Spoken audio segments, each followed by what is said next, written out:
Jason Dachman with SVG here at Sports Authority Field at Mile High, home of the AFC champion Denver Broncos. I'm with Nick Young here with the Denver Broncos. Nick, tell me a little bit about what it was like in the control room on Sunday, coming down to the wire in a game not a lot of people gave the Broncos a chance for. How were you guys trying to stay focused while also hopefully enjoying the moment a little bit? Well, I think for us, the moment here was just, it's hard to describe the feeling that you get, that you know that you're an integral part of this game itself and helping the team win. What we do up here is really here to help the team win, whether it's showing the replays that's going to help us out, whether we're getting the crowd going and stuff like that. So once you kind of know that you're having that effect on the crowd and helping the team win, you can't, it's a feeling that's indescribable for us. So it's exciting. We've been here once before, 2 years ago, obviously.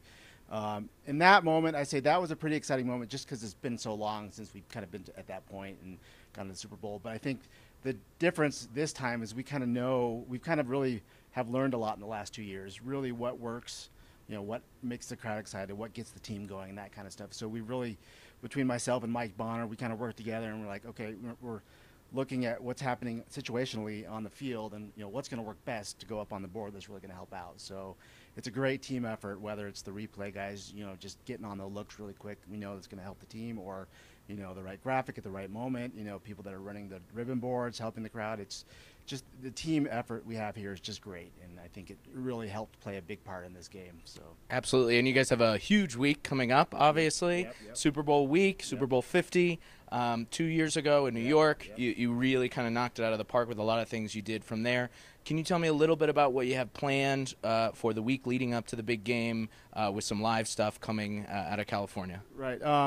So obviously we're doing a little bit different this last year, or the previous year we did it. We were kind of doing a show that was live to tape in the evening, and it was kind of during the day we were scrambling to get stuff, and then I'd spend the day editing it, and then putting the whole piece together, and like last minute we got to get it in, and I was literally rendering up the show up until like 2 minutes before we had to go to air to stream. So this year we're doing things a little bit differently. I think the last 2 years we've been able to kind of really streamline and perfect that kind of live show that we do, a pregame show, all the away pregame shows that we've done for the last two years. So I think, and home games for that matter home too. Games, yeah, exactly. So we've kind of taken what we've learned those last 2 years and really going to put that in play in this, for this upcoming Super Bowl week. We've got our web guys. They're going to be out shooting practice, that kind of stuff. There's going to be all the events that are surrounding the Super Bowl that we'll be covering. Like Mike mentioned, Radio Row. We'll be covering that, and that's all going to call. A lot of that's going to be coming back here to the control room as opposed to when we were in New York. That was all right there on set. So, and the show will essentially be produced just like we do it with our away game shows, where we'll feed everything back here. There'll be a director, a TD here. There'll be a playback operator here, a graphics guy, and it'll just all come back here, and they'll just roll the show from here. So. And how does cell-based transmission and live view really, none of this I don't think would be possible without those kind of technologies in play, right? Oh, exactly. Yeah. It's amazing what the kind of stuff you can do with the live view pack and just where you can go and the kind of access you can get, and to be able to pretty much send it wherever you need it to go. Last time we brought the pack with us, now we realize, we have all the equipment we really need here in this control room, and rather than having to try to pack that all up and ship it out, let's just make it simple. We'll stream everything back here to the control room using a live U pack, or multiple live U packs in this case. So. Right. And it's enabling what sounds like the coolest offering leading up, which will be multiple podiums, live, streamed on denverbroncos.com. Right. Just talk a little bit about how you're making that happen. It's a huge leap forward from anything that probably would have been considered just a few years ago for a team-based production. Right. Well, I know for us it's just, giving the viewers a lot of different options. We're not kind of saying, okay, this is what you're watching now. It's like, here's your options. You decide what you want to watch. And thanks to LiveView technology, and Jeremy can elaborate a little bit more on it, how the process is actually going to work. I can't really speak to it as well as he could, but I think just to be able to offer the variety is going to be huge for our fans, especially with there's so much going on, and to be able to give that to everyone when they want it is going to be great, I think, for the fan experience. Cool. So, yeah. Thanks, Nick. Appreciate it. And denverbroncos.com for all this fun stuff leading up to Super Bowl 50. Jason Dachman with SVG here from the Denver Broncos control room at Sports Authority Field at Mile High with Jeremy Wecker. Jeremy, you have a lot planned for Super Bowl 50 week leading up to the big game. The Broncos are in.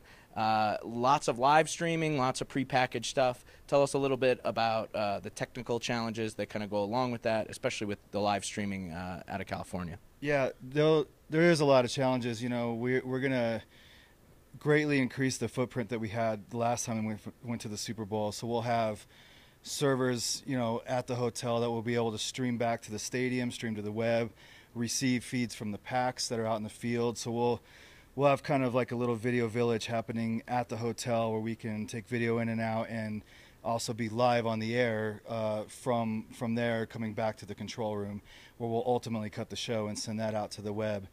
And we're going to deploy 8 packs during the week, you know, in all kinds of various different ways and places. But the biggest one being, you know, Radio Row. We'll have 5 streams coming out from there back to the web, you know. And how does that kind of demonstrate, again, in New York 2 years ago, yes, you used Live View, but it was very much kind of a seat of the pants, experimental, Yeah. let's see how it goes, and there was maybe 1 or 2 systems. Now you have 8 with multiple live streams coming out. How does that kind of demonstrate how far you guys have come as a department, as well as the technology itself? Well, definitely thinking bigger, that's for sure. But we've kind of hit our stride, and we've learned over the last few years, you know, how to do our show in a very efficient way. So it's allowing us now to really beef up and try to be more, you know, try to get there and do more than that now, and try to give our web guys a lot to showcase on the website. So yeah, it's going to be a big challenge though. I mean, we definitely got our work cut out for us. Yeah. Well, I'm sure everything will go great. Stay tuned to DenverBroncos.com for everything that Jeremy and the team have in store. And stay tuned for more SVG coverage of Super Bowl week leading up to the big game, Super Bowl 50.